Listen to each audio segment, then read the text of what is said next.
New year, new panel, same extra point. Starting right now.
Tonight, we have a very special episode as we welcome in a new panel of people. So, I'm your host, Kate Woynerowski, and with me tonight, I have Griffin Barfield, Patrick Driscoll, RJ Play, and Arun Chidam. Welcome, everyone. Are you guys excited to get started today? Yeah, let's do it. All right, let's kick it off with some college football pick'ems. That's right. This weekend is basically the first weekend of college football, right? I'm so excited to get started, so let's do it. Tomorrow night is the Backyard Brawl. That is between West Virginia and number 17 Pittsburgh. Guys, who do you have for this game? This is a big one as it's the first one between the teams in 11 years? Since 2011, I'm pretty sure. Yeah. So, pretty awesome. excited. Who are you guys going with? I'm going with Pitt. Pitt. Are we all going with Pitt? Across the board. Pitt across the board, then. All right. Why are you guys going with Pitt? Griffin, I'll start with you. I mean, I like that it's in Pittsburgh. I mean, a lot of people may think like the JT Daniels from Georgia is a great option, but I don't think that will be enough to stop the Panthers. Also, I'm going with Pitt. You know, I just think West Virginia, they're also on the road, like Griffin said, so that's not to their advantage. And the past 3 years have just been pretty subpar for them. I think they both have two new transfer quarterbacks. West Virginia has JT Daniels from Georgia Tech, and Pitt has Caden Slovis from USC. And I just think Slovis is better out of the two. I think it'll come down to quarterback play. It'll be a gritty game, but Pitt by 3. Well, I think because, they number 17, they rank, I don't know. I don't really too much know about Pittsburgh, but I think they had beat us one year, but I don't know. But West Virginia, I don't know. I think they... You have a valid point. I'll be honest, I completely forgot about Slovis being at Pittsburgh myself. So, Yeah. I'll be honest, but JT Daniels, you never know, right? Arun, Yeah, what do you... Yeah, go ahead. Oh, yeah, they home, too, so they ain't got to worry about that much. Good point. Arun, what do you think? So obviously home field advantage for Pittsburgh. Also, they have a lot of confidence after last season for Pittsburgh. They're the ACC champions. So I think they'll get it done. Yeah, definitely. All great viewpoints there. So we'll see if Pitt can actually pull off the win there. All right, now let's kick it off to a Big Ten matchup. This will be very interesting. We've got Penn State at Purdue. Guys, what do you think about this matchup? Purdue, Penn State. Purdue. Okay, all right. Griffin, why are you picking Penn State? This one's a close one. I was coin toss 50-50 for me.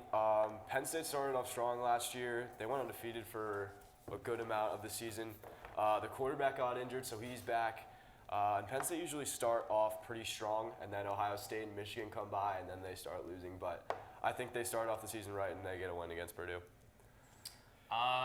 I mean, I am a Hoosier myself, so I mean that might just be the Hoosier me picking Purdue right here. But recently in the past, I feel like Purdue, they just know how to start their season right. Jeff Brom, he gets those guys fired up. They lost a big playmaker in David Bell, but they do have Aiden O'Connell back, and Purdue, they just like big games. They beat number 2 Iowa last year. They beat number 5 Michigan State, and O'Connell threw for about 550 yards that game. So I just think it comes down to just Purdue. I just think they know how to play in the spotlight. It's at home, so I think they got it. It'll be a close one, but Purdue. Well, I say Purdue as well, cause Purdue is slept on. They real slept on. Watching them in the past, them boys, they not beat so many ranked teams. I'm surprised they not ranked. They should be at least be in top 20 at least. But I think so. I got Purdue. Yeah, again, home field advantage for Purdue, and I think Purdue usually starts the season off pretty well, so I think they'll continue their season. Yeah, no, absolutely. And you're absolutely right, RJ, there.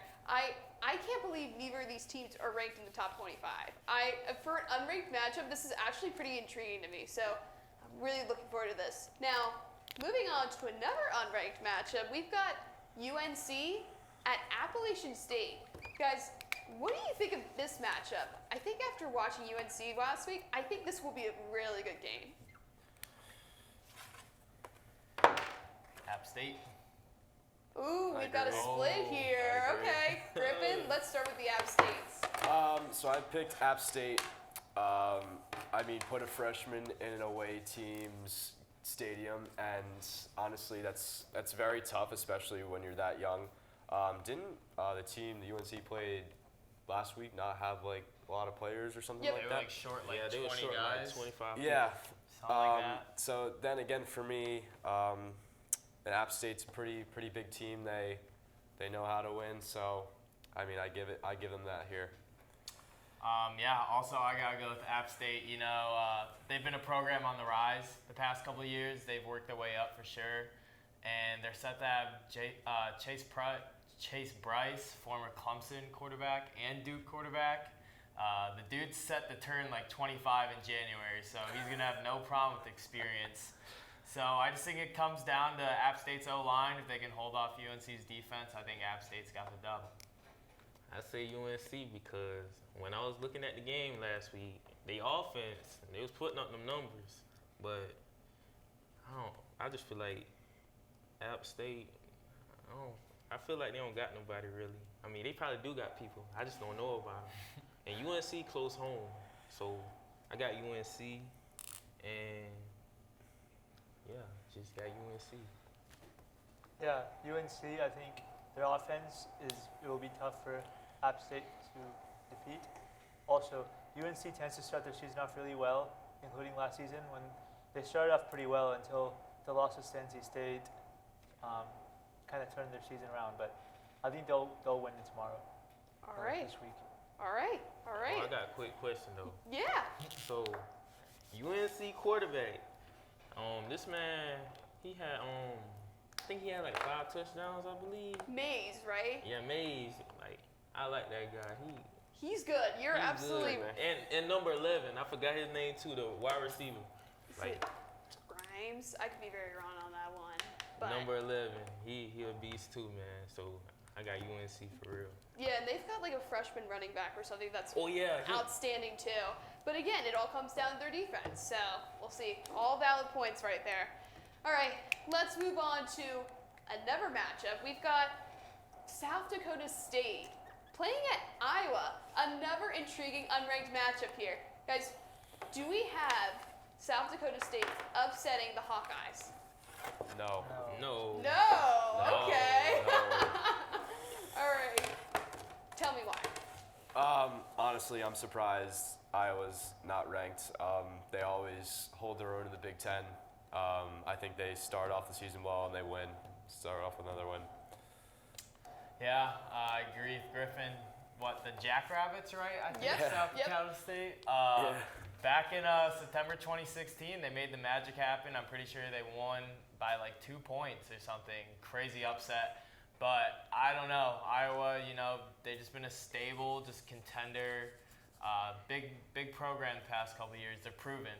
And while South Dakota State made the FCS semis, I think, last year, I think I just don't think they're going to get it done. I just think Iowa's going to wear them out, maybe after the first quarter and just kind of take control of the whole game. So, yep, I got Iowa on this one. I say Iowa because I feel like, was it last year that did Clemson play them in the Cheez-It Bowl? Or? It was Iowa State, Iowa actually. State. Oh, well. Hey, it's a good pick. I But I just feel like Iowa. I don't know. I just feel like South Dakota. I ain't never really. Not feeling the Jackrabbits. I'm just not feeling It's them a feeling. for some reason. Yeah. Like, I don't too much hear about them. Yeah, I feel that. I get that. Arun, what do you I think? don't think that is really a close matchup either. I think Iowa should be ranked, and I don't really think South Dakota State is anywhere close. Yeah, I'll be honest with you. South Dakota State definitely lost a lot of players the past year, so it'll definitely be interesting to see how they rebound against Iowa. But it's always an intriguing matchup just because Iowa does have a struggling offense, and they did lose 4 years ago to North Dakota State. So it'll be interesting. All right, we're going to move on to some ranked teams. We've got number 7 Utah at unranked Florida. Guys, what do you think of this matchup, and who do you think is going to take it home? Gotta go with the Utes. I'm going upset here. Oh, okay. I'll go Why? upset. This one's tough for me because especially when you're a team going down to Florida, that's a big school. They're looking to make noise for the first time in really a while, and I just think they do it. I think there's some magic. I'm surprised Florida's not ranked as well. There's a lot of these teams that we're talking about here that aren't ranked, but something tells me Florida. Those SEC boys know how to play. Griffin has some good points, but I think Utah's is going to get it done. Their quarterback, I think his name's Cameron Rising. Their running back, Tavion Thomas, I'm pretty sure. They're a phenomenal 1-2 punch together. They're both proven players. The Utes, they've been successful the past couple of years, and while Florida has raw talent, and they do have the prestigious Swamp, I'm pretty sure I just saw a stat today. They've won like 23 consecutive season openers in their stadium. I just think the Utes' experience and talent are just going to give them the hand on this one. Well, I got Florida simply because it's a home game. They're closer to home. I think last week they blow somebody out. I can't remember who they played. Who they played last week? Or they didn't play last week? I don't think they played last week. I could have sworn they played last week. Maybe it's Florida State.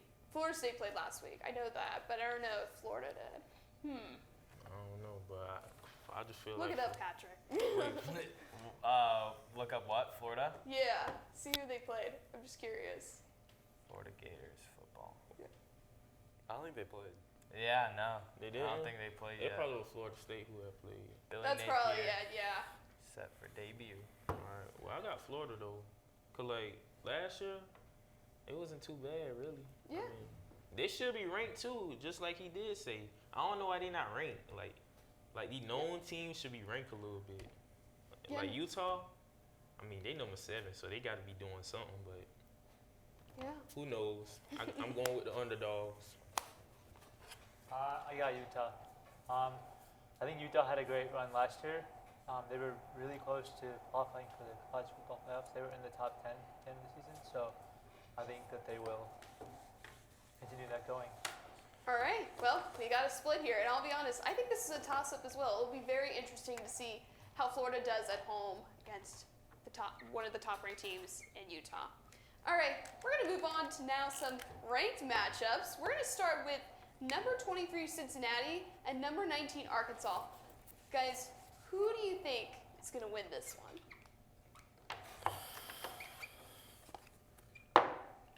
Arkansas, Cincinnati. Gotta go with Cincy. Arkansas. We are split. All right, let's going start with with the Cincy. Arkansas point of views. over here. I got Arkansas, and it's not even close.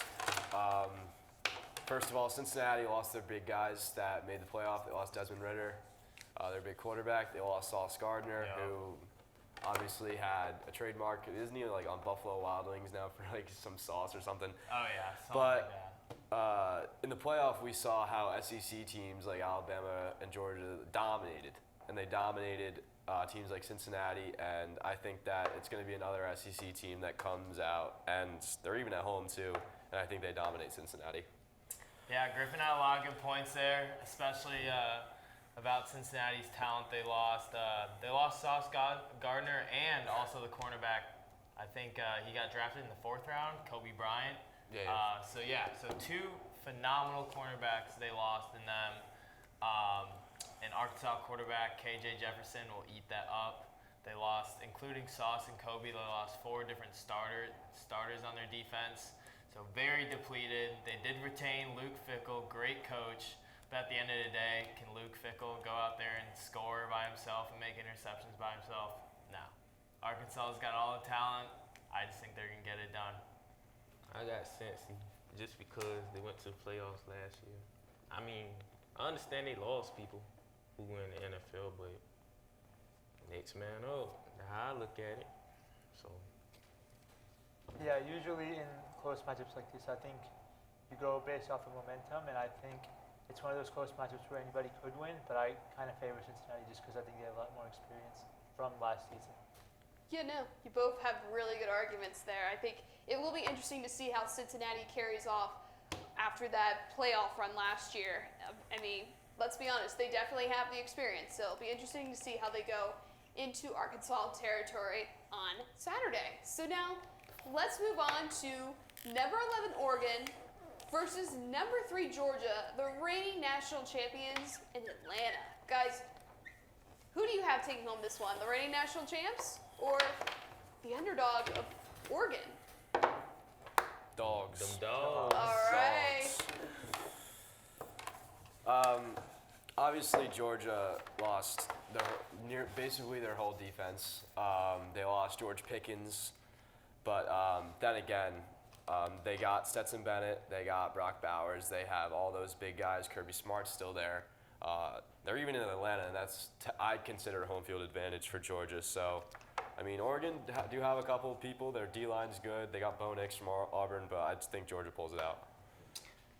Once again, gotta agree with Griffin right here. They did lose that extraordinary defense and whatnot, but yeah, they do have Stetson Bennett back. They do have Kirby Smart back. They have lots of key weapons back still. And lately, it's just been a great time to be a Georgia Bulldogs fan. Close to home on this one, playing big games. So it just comes down to, last year when Georgia played Clemson, that was a defensive just battle. The score was like 10-3, I'm pretty sure, and that included a pick 6. But as long as Stetson Bennett can as long as the team can lean on him a little more, I just don't see anyone stopping Georgia. So, Georgia. I got Georgia too. They closer to home. They lost people though, like Jordan Davis, D tackle. He's so nice and all, but I just feel like Georgia gonna pull it out. They closer to home. They got a good coach, and I think he recently got paid good money. So yeah, got Georgia. Yeah, I have Georgia too. Stetson Bennett chose to come back to the Georgia Bulldogs, and I think he will get it. He will get it done in an opener. And ranking-wise, they're also favorites. I don't really see them losing. Yeah, good picks. I don't blame you all for picking Georgia. I think Georgia will get it done as well. However, it is interesting to note, not only did they lose their defense, they also lost their defensive coordinator to Oregon itself, who's now their head coach. So it was an interesting connection there, and his first game is against Georgia, so how kind of ironic is that? All right, now let's move on to our final game. We've got number 5 Notre Dame heading to Columbus, Ohio to take on number 2 Ohio State. Who do you have for this late night matchup?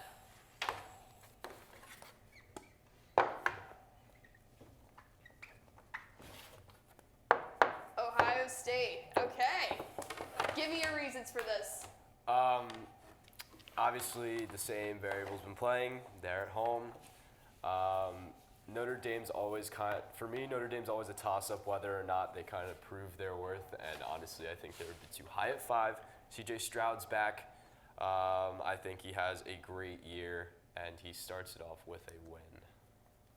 Yeah, I am actually from South Bend, Indiana, so usually I would pick Notre Dame, but I just think it's too big of a game. I also think Notre Dame's ranked a little bit too high.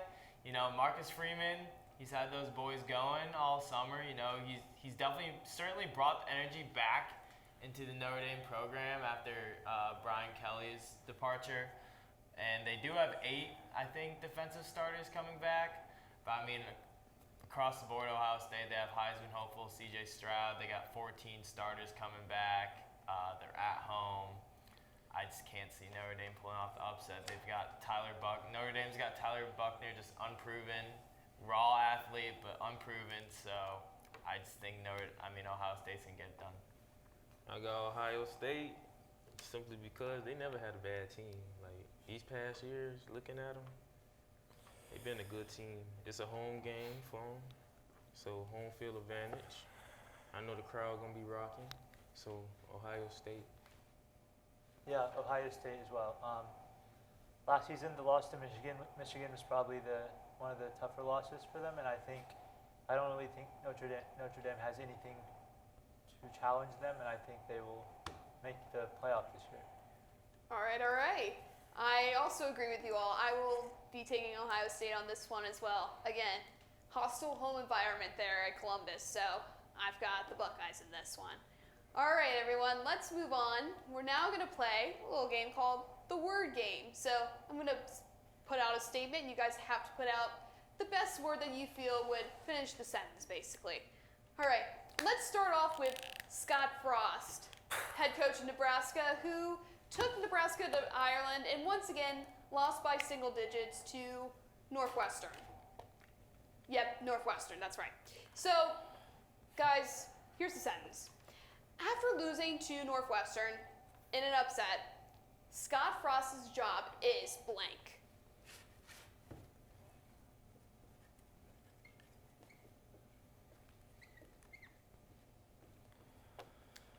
All right, go ahead.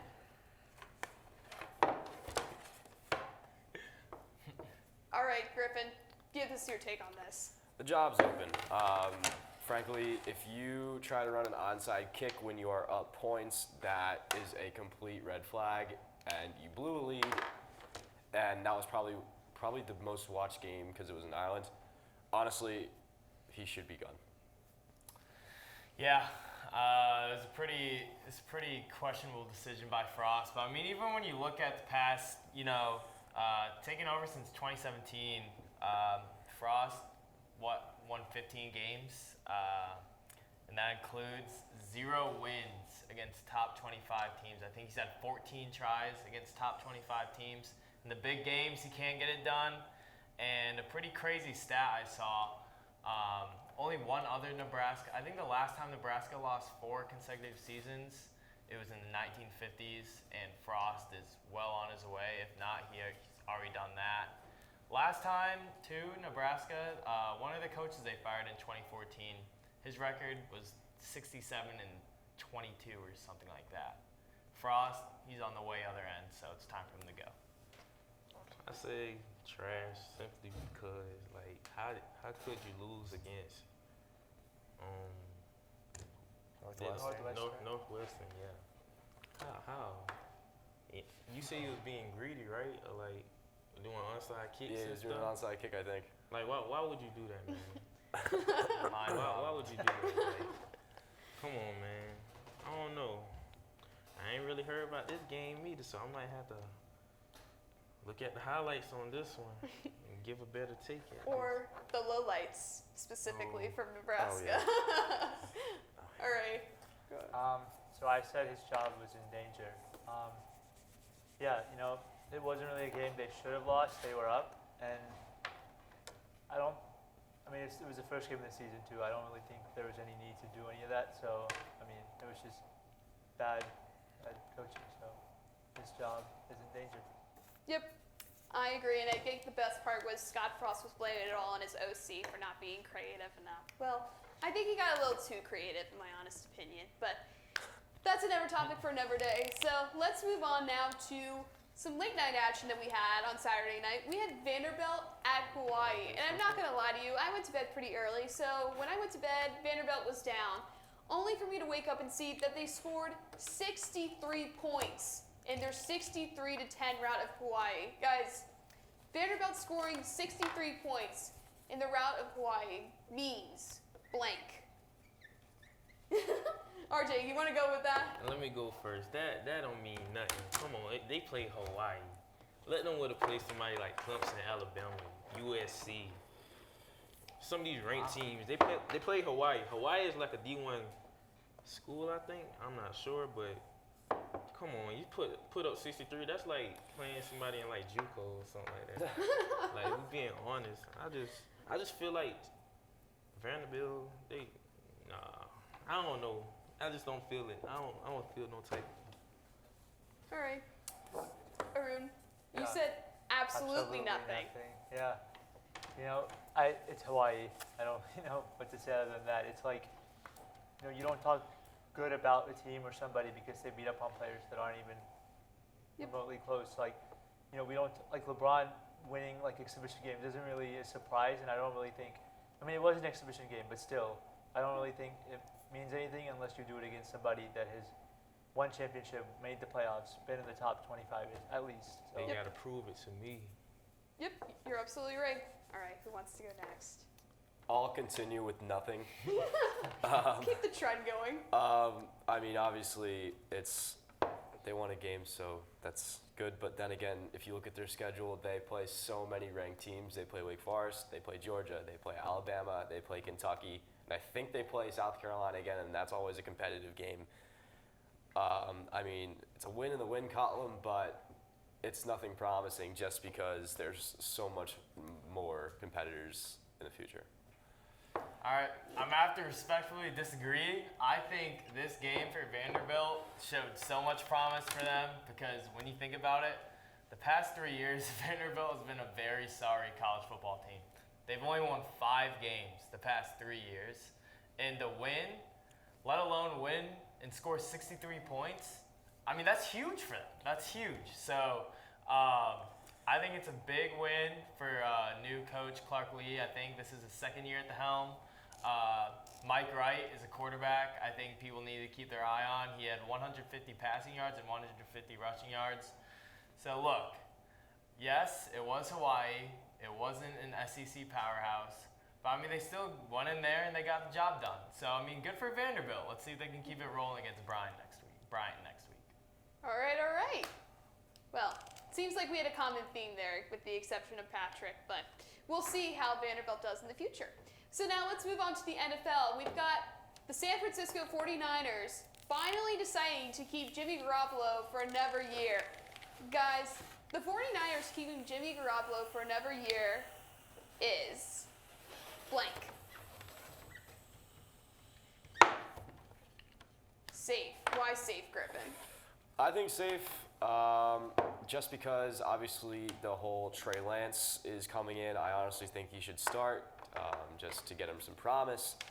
But keeping Jimmy G is safe just in case he does get hurt or he isn't playing well. You do have a solid quarterback to fall back on, just in case you are your playoff hopes are still alive. I think it's a safe option, especially for a year. Yeah, I'm kind of with Griffin on this one. I put conservative because when you look at it, you have second-year quarterback Trey Lance. He's starting, which is good for him, young guy. But if things don't work out, you got Jimmy G in the back, ready, warming up on the sideline, familiar with guys like Debo and Brandon Ayuk and all of them. So they're familiar with Jimmy G. Jimmy G's familiar with them. And as long as Jimmy can stay healthy, maybe he does come in, take over for Lance, play well, and then maybe earn a starting spot the following year because he is going to be in San Francisco. He has a no trade clause, so they can't deal him this year. But who knows? I think it's honestly a win-win for both teams. I agree with both of y'all, but I say nothing because they got Trey Lance. He got potential. Jimmy G back in the playoffs last year, he shocked me. So I just feel like we can believe in Trey Lance. All right, Trey Lance. Arun, what do you think? I said it's okay. I don't think it's that big of a a storyline, but it's not a bad one either. It's your team, is only as good as your bench. They have a solid bench quarterback, but I don't really think it makes a huge difference in Super Bowl contenders. Yep. No, that's a great point as well. I think it does something, but at the same time, it's not the biggest deal in the world either. All right, we're going to move on to our last topic. Serena Williams. She just announced her intentions to retire from tennis, and now she's playing in the U.S. Open, probably her last one. She's actually currently in the third set right now against the number 2 player in the world, so you might want to tune into that. But guys, Serena Williams' impact on tennis is blank.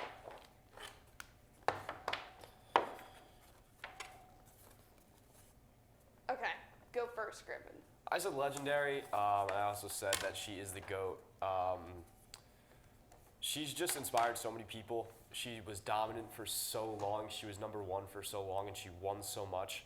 And she inspired so many young girls, and she inspired people, even brought tennis back to back on its feet. The world will always remember Serena Williams, and I think that her legacy will never be forgotten.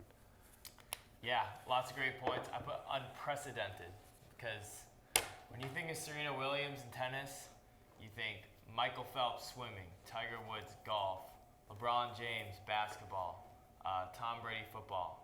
All icons in their respective sports, and Serena's right there. I think you can consider that for men's and women's tennis. People know Serena Williams no matter what kind of sports fan you are. She's inspired countless amounts of people growing up, and just even on and off the court, she's just such a big presence. Everyone always has their eyes on her. And to think she's been doing this since when? 98? I think her first major win was 1999. She's been doing this forever. So the fact that she's still chugging along after injuries and childbirth is just phenomenal. And kudos to Serena. Hopefully she, I don't know if the match is still going on, but hopefully she's winning. She is winning 2-0 right now in the third set. There we go. We're going to watch it after this. Serena, we're rooting for you. But unbelievable career. I say Serena is the GOAT. When I remember when I was little, and I used to watch tennis, and how she used to run back so quick and hit the ball, and the ball go over there, and she run back quick. Come on now, she the GOAT in my opinion. She's a legend. Yeah, so I said unmatched. So really I don't think we'll ever see a player that's done what she's done. She turned pro at the age of 14. She's 40. She's still playing. She was able to get tennis matches on primetime television, women's tennis matches. She was the first to do that against Venus in her Grand Slam final. She's playing the second seed in the tournament right now, and she's still considered a favorite, or at least has a shot to win at the age of 40 after giving birth and announcing her retirement, even in her last tournament. And after her first round win, there was a whole ceremony for her, even though she won. It was not her last match either. So there's a lot of respect for her. Nobody will ever be able to do what she's done. It's not that easy to win 23 Grand Slams. She did that, and she's the GOAT. Yep, you're absolutely right. Right on the money, every single one of you. I think she is the GOAT, and she definitely is basically someone who changed tennis for the better, honestly, and you can't thank her enough. So, all right, guys, we're tuning out for the night. Thank you so much for tuning into the Extra Point. And until next week, good night.